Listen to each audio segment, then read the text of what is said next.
반갑습니다. 아멘. 아주 짧은 말씀 한 절을 읽었습니다. 말씀이 짧으면요 설교가 길어요. 본문이 있는데 시간이 많이 차지하기 때문에 설교를 짧게 하거든요. 그런데 본문이 짧으면 설교가 깁니다. 수년전에 보스턴 근교에 뉴턴 고등학교의 한 교사가 그때만 해도 공립학교에서 성경을 이렇게 사용하는 그런 때입니다. 이제 성경이 사라진다 그러니까 좀 조급한 마음에서 선생님이 성경에 관한 시험을 좀 내야 되겠다 해가지고 일반 문학과 언어에서 흔히 이렇게 볼 수 있는 일반인들도 잘 아는 그런 성경에서 유래한 관용어들로 시험 문제를 출제했습니다. 대학 입학을 준비 중이던 그 학생들은 굉장히 수재들인데다가 최고 수준의 교육을 받고 있었습니다. 그런데 대부분 다음과 같은 관용 어구를 완성하지 못했다고 합니다. 이제 빈칸들을 이렇게 만들어 놓고 채우기를 했는데 칼을 쳐서 보습을 만든다. 63%만 알고 있었습니다. 청함을 받은 자는 많되 택함을 입은 자는 적다. 79%. 진리가 너희를 자유롭게 하리라. 84%. 교만은 패망의 선봉이다. 88%. 돈을 사랑함이 일만 악의 뿌리이다. 93%. 미 전국에서 명문고인 그 학교에는 학생들이 소돔과 고모라를 연인 사이로 알고 있었습니다. 많은 학생들이 연인 사이로 알고 있었대요. 소돔과 고모라를. 여러분은 그렇게 어떻게 알고 계세요? 사복음서를 마태, 마가 뭐죠? 누가인데 루터 이렇게 그렇게 알고 있었고요. 하와는 사과에서 이렇게 나왔다고 이렇게 창조되었다고 그렇게 믿고 있었고요. 예수님께 세례를 베푼 사람은 모세다 이렇게 또 알고 있었고, 이세벨은 아합의 낙이라고 이렇게 생각하고 있었고, 예수님은 패러블 비유가 아닌 패러디로 말씀하셨다 이렇게 이해를 하고 있었다고 합니다. 여러분 어떻습니까? 현대인들은 성경 말씀의 홍수 속에서 살아가고 있습니다. 너무나 성경이 많아요. 우리 손에까지 다 들어왔어요. 휴대폰에까지 다 들어왔는데, 그러나 너무나 성경을 보지 않고 성경을 모른다고 하는 사실입니다. 과학 문명이 극도로 발달된 지금 사람들은 하나님의 필요성을 별로 깨닫지 못하고 과학 문명의 편리함에 즐기며 살아가고 있는 것 같습니다. 심지어 많은 크리스찬들조차도 막연한 그런 신앙생활을 하고 있지 않는가 이런 생각을 해봅니다. 과학 문명의 시대에 창조도 하나님 그 신앙이 희박해져 가고 있다고 하는 것입니다. 하나님께서 세상을 만드셨다고 하는 이 시작이, 그 믿음의 시작이 바로 기독교 세계관의 시작인데 그것이 희박해져 가고 있다고 하는 것입니다. 2013년 새해 벽두의 두 번째 주에 제게 말씀 전할 기회를 주셔서 너무나 감사합니다. 정말 쉽지 않는 강단을 이렇게 두 번째 주에 이렇게 주는 교회는 쉽지 않다고 제 생각합니다. 참 감사하게 생각하면서 교우들에게 무슨 말씀을 전할까 고심하는 가운데서 제가 이 말씀을 창세기 1장 1절 말씀을 택하게 되었습니다. 해년마다 이제 새해가 되면은 1월 1일부터 또 다시 성경을 읽어야 되겠다 해가지고 창세기부터 이렇게 들어가게 됩니다. 저도 창세기부터 말씀을 읽으려고 첫날 성경을 열어서 첫 구절의 말씀을 읽었습니다. 바로 태초에 하나님께서 하늘과 땅을 창조하셨다. 여느 때 같으면 그냥 지나쳐서 바로 2절의 말씀으로 넘어갔을 것입니다. 그런데 금년엔 이 말씀이 제게 엄청나고도 강력한 선언으로 제게 다가왔습니다. 그래서 이 한 구절의 말씀을 계속 되뇌이면서 읽고 또 읽었습니다. 태초에 하나님이 천지를 창조하셨느니라. 태초에 하나님이 천지를, 태초에 하나님이, 태초에 단어 하나하나가 제게 새록새록 다가오면서 엄청난 의미를 깨닫게 해주었습니다. 마치 세상에서 가장 빠른 타임머신을 타고 태초 그 당시로 돌아가는 듯한 그런 기분으로 이 말씀을 묵상하게 되었습니다. 예수님 시대, 그리고 중간기를 거쳐서 다윗 왕조와 모세, 아브라함, 그리고 에덴 동산, 저처럼 비행기를 많이 탄 사람도 드물겠지만 타임머신을 타고 또 이렇게 새로운 탐험을 하는 것은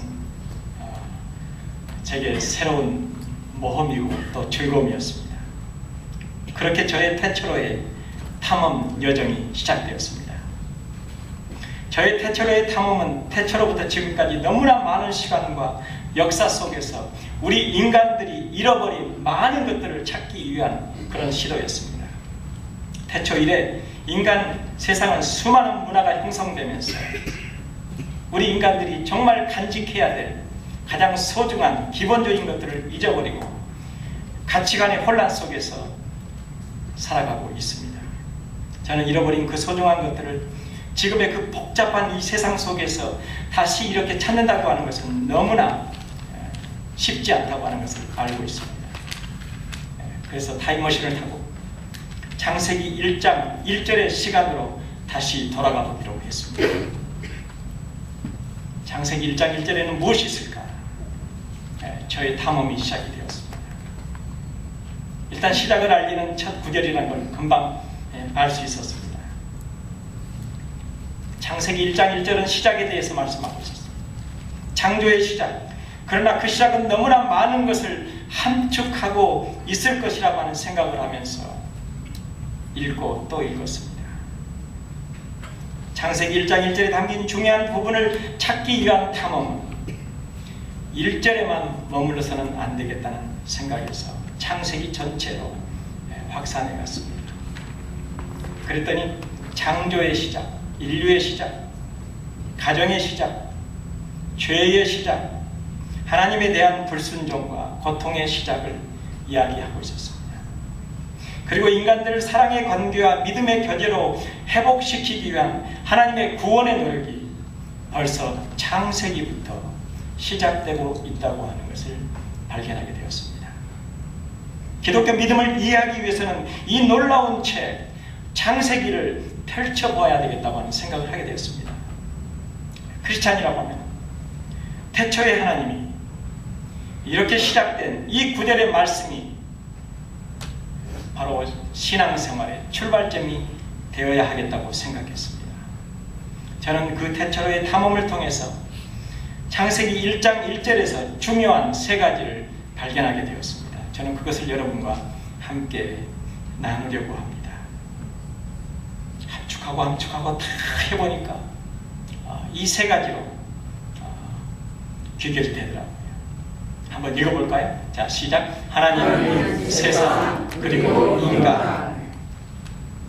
제가 아는 사람이 수년 전에 하늘, 땅, 사람이라고 하는 책을 쓴 적이 있습니다만 그 제목과 흡사한 것 같습니다. 하나님, 세상, 그리고 인간.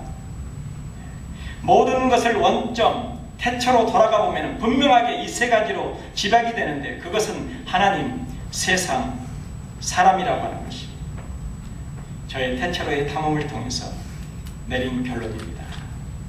저는 오늘 이 세 가지를 여러분과 함께 나누고자 합니다. 먼저 하나님에 관한 발견입니다. 창세기 1장 1절은 태초에 하나님이 이렇게 시작하고 있습니다. 태초에는 아무것도 없었습니다. 무의 상태. 그런 가운데 하나님이 계셨습니다. 그분은 만물의 전에 그리고 후에 뒤에 계신 분입니다. 성경에서 하나님의 존재를 증명하려는 시도는 없었습니다. 성경에는 그분은 단지 소개되었습니다. 그분의 존재와 능력은 당연하게 여겨지고 있는 것입니다. 시편 기자는 어리석은 자는 그 마음에 이르기를 하나님이 없다라고 말한다고 합니다. 무의 상태에서 처음으로 언급된 분은 분명하게 하나님이십니다. 그러나 사람들은 창세기 1장 1절을 읽으면서도 하나님의 존재에 대해서 실감하지 못하고 건성으로 지나가는 것입니다. 여러분, 하나님을 발견해야 되는 것입니다. 하나님을 느껴야 됩니다. 그리고 하나님을 실감해야 됩니다. 우리 지도자 과정에서 공부하신 분들 이미 하나님의 속성들에 대해서 배웠습니다. 하나님은 전지하신 하나님이십니다. 인간의 지능은 제한적입니다. 하나님의 지능은 무한하십니다. 그분은 모든 것을 아십니다. 그것을 전지하다고 이렇게 말합니다. 시편 139편 1절에서 3절 말씀을 우리 다 같이 읽어보겠습니다. 시작. 여호와시여, 주께서 나를 살피시며 나를 아시느니라. 주께서 나의 안고 일어서를 아시며 멀리서도 내 생각을 분별하고 계십니다. 나의 길과 눕는 것을 아시고 내 모든 행위를 밝히 알고 계십니다. 아멘. 우리는 때로 직면한 문제들이나 어떤 해야 할 일을 선택해야만 할 때 많은 경우 혼란을 겪습니다. 문제들을 해결하기 위한 최선의 길이 무엇인지 우리는 알지를 못합니다. 왜냐하면 인간은 바로 1분 후에도 그 1분 후를 내다볼 수 없도록 이렇게 만들어졌습니다. 미래의 일을 알지 못합니다. 그런데 여러분 기뻐하십시오. 바로 이러한 경우에라도 하나님의 전지하심이 우리에게 용기를 준다고 하는 것입니다. 하나님은 모든 것을 온전히 아시며 우리의 모든 문제들을 해결해 주실 수 있는 분이라고 하는 사실입니다. 두 번째로 하나님은 편재하십니다. 하나님은 동시에 어디나 다 계십니다. 그것을 편재라고 말합니다. 시편 139편 7절 8절을 보겠습니다. 다 같이 읽겠습니다. 내가 주님의 영을 떠나 어디로 가며 내가 주님의 얼굴을 피해 어디로 도망하겠습니까? 내가 하늘에 올라가더라도 주께서 거기 계시며 내가 산모래를 뜯더라도 거기 계십니다. 아멘. 종종 우리는 하나님으로부터 멀리 떨어져 있어서 몹시 외롭다고 느낄 수가 있습니다. 그러나 안심하십시오. 하나님은 어디에나 다 계십니다. 아멘. 결코 우리를 떠나지 않습니다. 아멘. 하나님은 영원하십니다. 영원하다고 하는 것은 시작도 끝도 없다는 것을 의미합니다. 하나님께서 존재하기 시작했던 때가 없다는 뜻이고요. 하나님이 존재하지 않을 때가 없다고 하는 뜻이기도 합니다. 하나님은 창조 이전에도 항상 존재하셨고요. 그리고 항상 존재하실 것입니다. 뿐만 아니라 무한한 하나님이십니다. 하나님은 무한하십니다. 우리 인간은 창조가 되었습니다. 세상에서의 인간의 삶은 시작과 끝이 있습니다. 제한적입니다. 그래서 인간을 유한한 존재라고 말합니다. 하지만 하나님은 제한을 받지 않으십니다. 우리는 시간의 제한을 받습니다. 제한된 지식을 가지고 있습니다. 공간의 제한을 받습니다. 그러나 하나님은 제한을 받지 않으십니다. 하나님은 영이십니다. 사람도 부분적으로 영을 가지고 있습니다. 하지만 하나님은 영 그 자체이십니다. 요한복음 4장 24절에서 하나님은 영이심으로 그분께 예배하는 자들은 영과 진리로 예배해야 한다고 말씀하고 있습니다. 하나님은 육신을 가지고 계시지 않습니다. 영이시지만 우리를 만지실 수 있고 말씀하실 수 있고 볼 수가 있는 것입니다. 하나님은 전능하십니다. 오늘도 우리가 고백했습니다. 전능하사 천지를 만드신, 그렇게 고백했습니다. 하나님은 인간을 포함하여 이 세상에 존재하는 모든 것의 창조자가 되십니다. 하나님은 무로부터 우주를 창조해내심으로 전능하심을 보이셨습니다. 전능하신 하나님이란 모든 능력을 지니신 분이라고 하는 의미입니다. 하나님은 언제든지 모든 일을 하실 수가 있습니다. 그런데 여러분, 무엇을 걱정하십니까? 그분께는 안 되는 일이 없고 못하시는 일이 없습니다. 아멘. 여러분의 걱정을 다 맡기시기 바랍니다. 하나님은 완전하십니다. 완전하십니다. 야고보서 1장 17절 말씀을 다 같이 읽어보겠습니다. 시작. 모든 좋은 선물과 모든 온전한 선물은 위로부터 빛들의 아버지께로부터 내려오니 그분께는 변함도 회전하는 그림자도 없으시다. 하나님은 모든 좋은 것과 온전한 것에 근원이 되신다고 하는 것입니다. 그분은 결점이 없습니다. 모든 것에 완전할 뿐만 아니라 그가 행하시는 모든 것도 완전하다고 하는 것입니다. 창세기 1장 1절을 묵상하는 태초로의 탐험에서 저는 하나님에 대한 재발견을 하게 되었습니다. 여러분도 그 하나님을 발견하시기를 바랍니다. 전능하신 하나님, 편재하신 하나님, 영원하신 하나님, 무한하신 하나님, 영이신 하나님, 전능하신 하나님, 완전하신 하나님, 그 하나님을 믿고 그분을 아버지로 모시며 살아가는 우리 모두 걱정할 게 없습니다. 금년 한 해는 어쩌면 지난해보다 더 어려울지 모릅니다. 더 풍파가 있을지 모릅니다. 세상은 점점 더 힘들어져 가고요. 가도 가도 산인 것 같습니다. 이런 세상에서 하나님을 믿는 우리는 얼마나 큰 소망입니까? 행복입니까?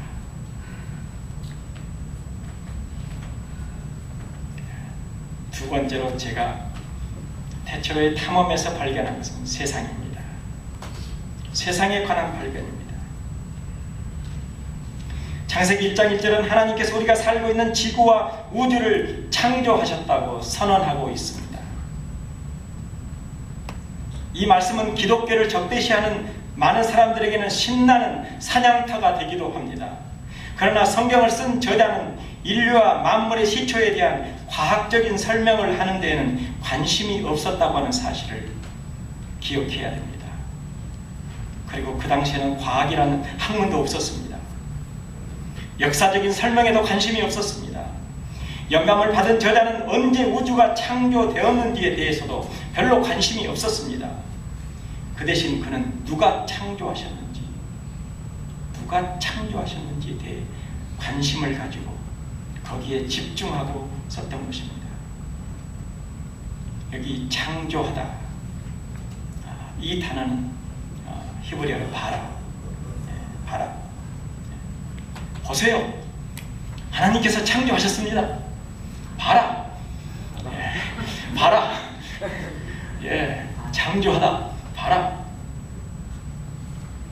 이 단어는 결코 인간이 한 일에 대해서는 사용하지 않습니다. 이 단어가 사용될 때는 하나님께서 하신 일에만 사용되는 단어입니다. 오직 하나님만이 무에서 유를 창조하실 수가 있기 때문입니다. 우리 누구도 태초에 있었던 사람은 여기 아무도 없습니다. 아무도 그때 일어난 사건에 대해서 교리적으로 알지 못합니다. 그러나 저처럼 누군가가 최초의 사건으로 시간 여행을 한다면, 타임머신을 타고 쫙 그대로 이렇게 돌아간다면 분명히 다수의 현대과학의 견해와 일치하는 창세기의 그 우주 진행에 대한 무언가를 저는 볼 수 있다고 생각합니다. 이렇게 창조의 전 과정을 살펴보면 하나님의 그 치밀하신 계획과 조화로운 질서를 느낄 수가 있습니다. 그러나 현대과학은 하나님의 창조서를 부정합니다. 그런데 우리가 알 것은 뭐냐면, 과학이라고 하는 것은 인간이 사물과 우주를 이해하는 합리적인 사고의 틀이라고 하는 것입니다. 우리 D 과정의 공부에서 그렇게 배웠습니다. 과학은 하나님께서 창조한 세상을 설명할 뿐입니다. 사과나무에서 떨어지는 사과를 보고 뉴턴이 만류인력의 법칙을 떠올리게 되었다고 하는 것은 유명한 일화입니다.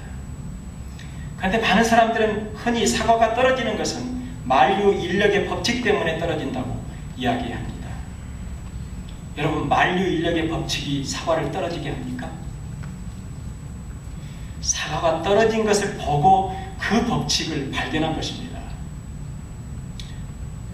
저는 오히려 우주 탐험을 포함한 현대 과학의 발전으로 성경적인 개념이 얼마나 위대한지를 증명받게 되었다고 봅니다.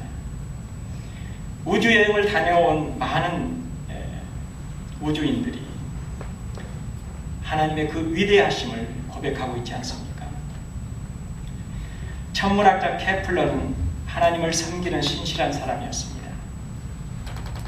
그런데 그에게는 그 하나님의 존재를 부인하는 친구가 한 명 있었습니다.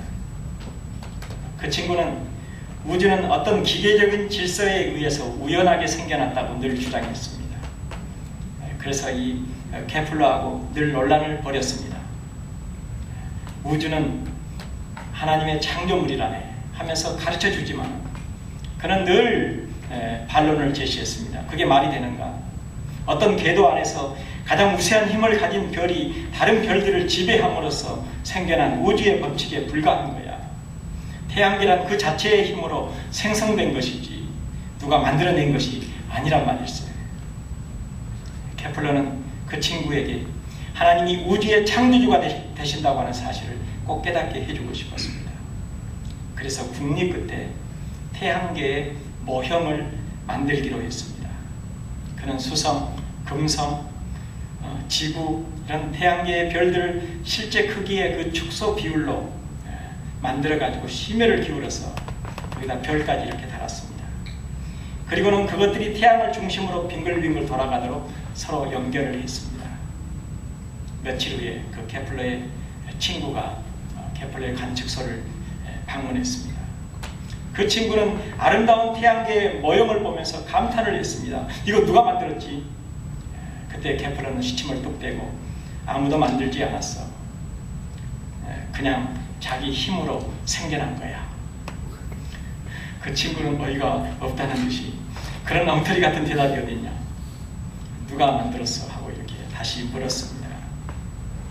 케플러는 친구의 어깨에 손을 얹고 말했습니다. 자네 말이 맞네.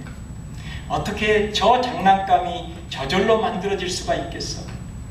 그런데 이것은 자네가 저절로 생겨났다고 믿는 우주에 비하면 아주 망가지기 쉬운 작은 모형에 불과하다네.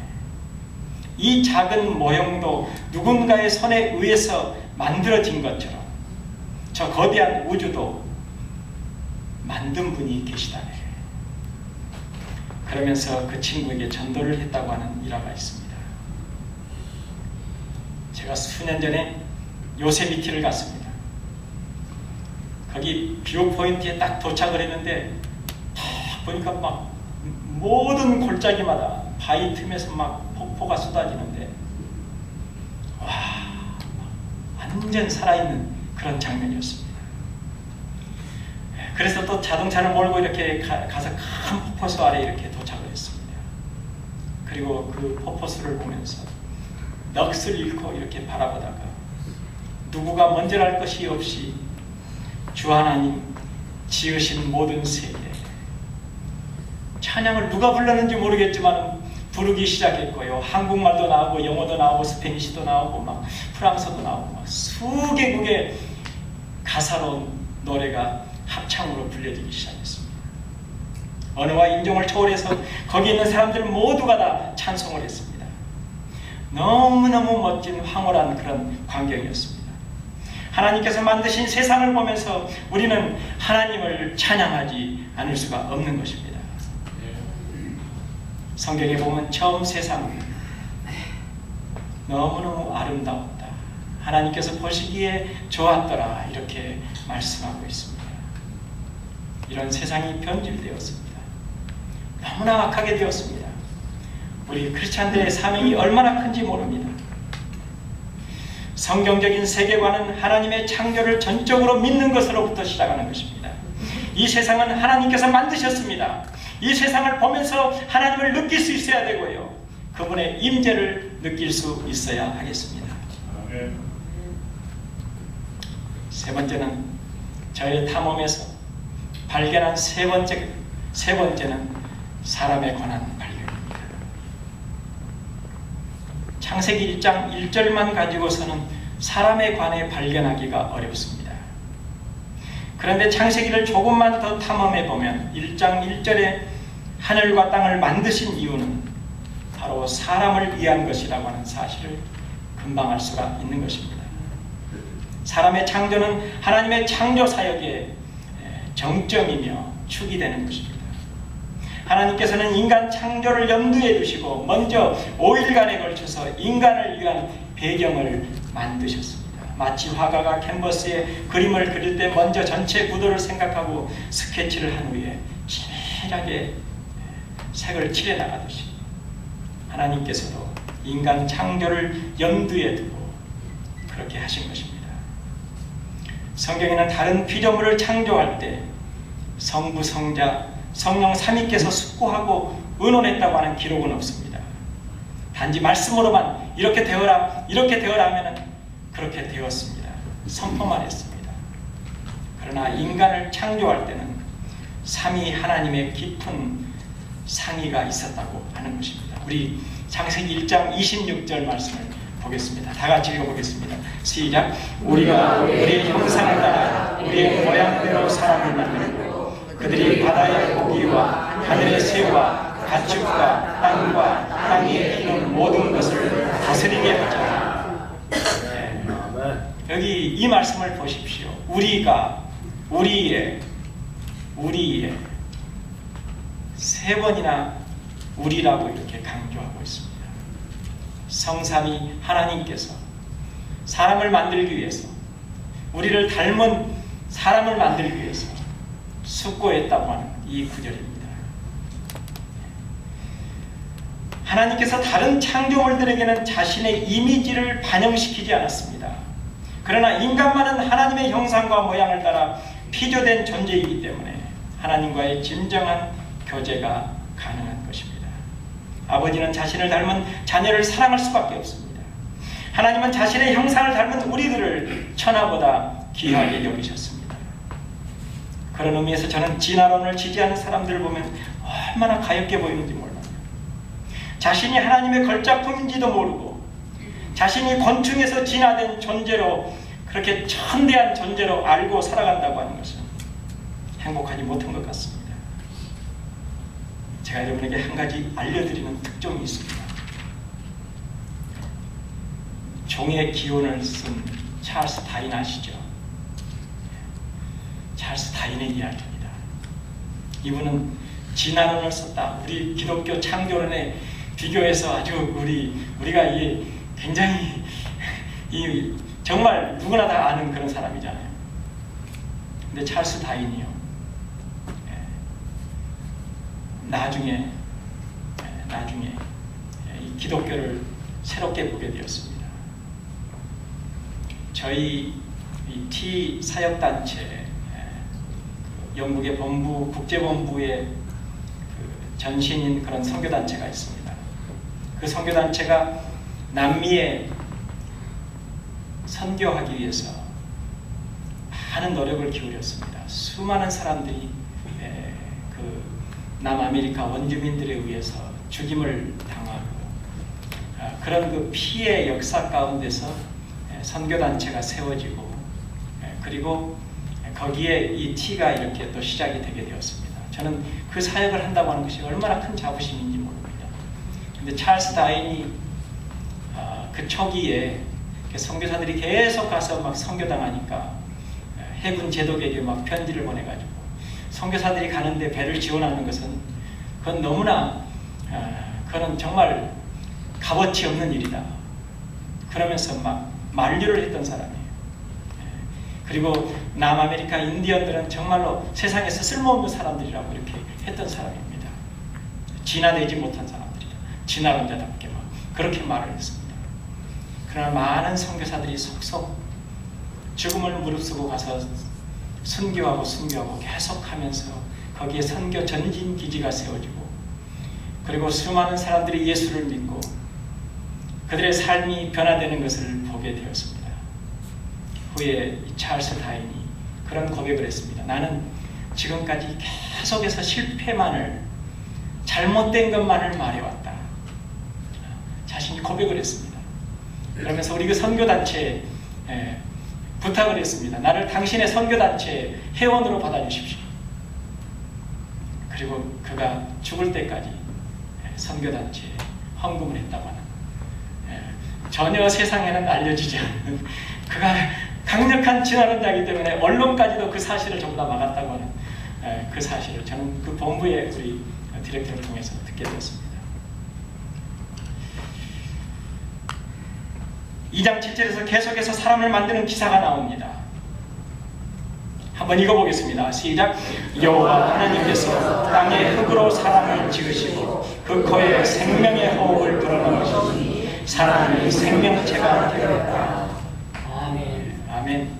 이 말씀을 잘 보십시오. 첫 번째는 전적으로 물질적인 것으로 작업을 합니다. 네.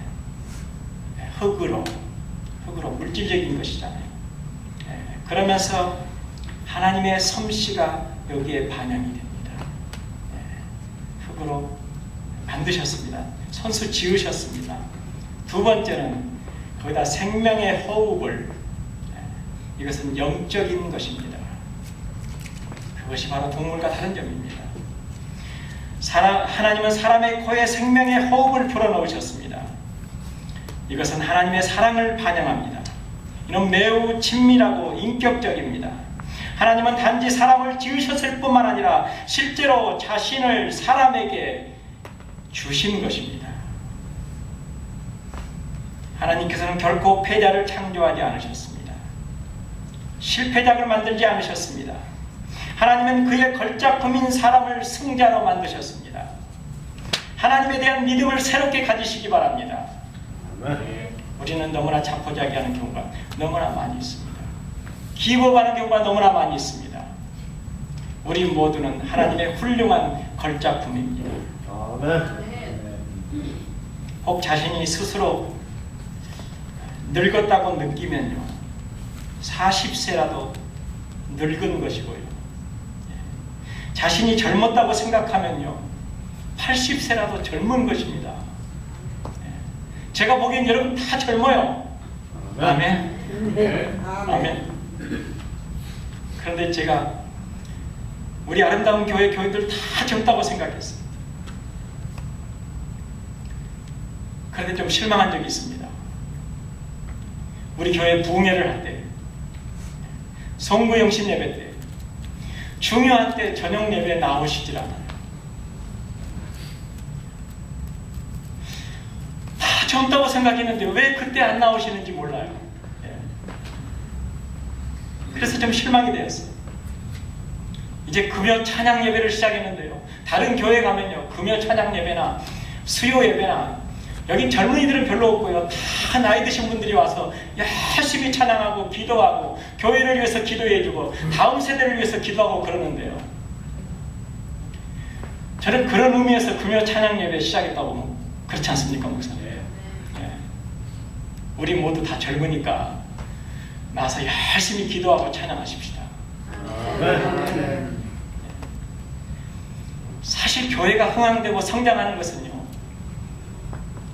나이 드신 분들이 나오셔서 교회를 위해서 열심히 젊은 사람들 기도 못하니까 나이 드신 분들이 교회를 위해서 기도하고 목사님을 위해서 기도하고 사역을 위해서 기도하고, 그러니까 그런 교회는 흥황하고 성장하고요, 엄청나게 파워풀한 일들을 하고 있지 않습니까? 저는 우리 교회가 좀 그런 교회가 됐으면 좋겠어요. 새벽에 많은 어르신들이 나오셔서 무릎을 꿇고 정말 우리 교회를 위해서 울부짖는 그런 우리 교회가 됐으면 좋겠습니다. 아멘. 하나님의 걸작품인 피조물로서 생명 다하는 날까지 최선을 다하는 그런 삶을 사시기를 바랍니다. 네.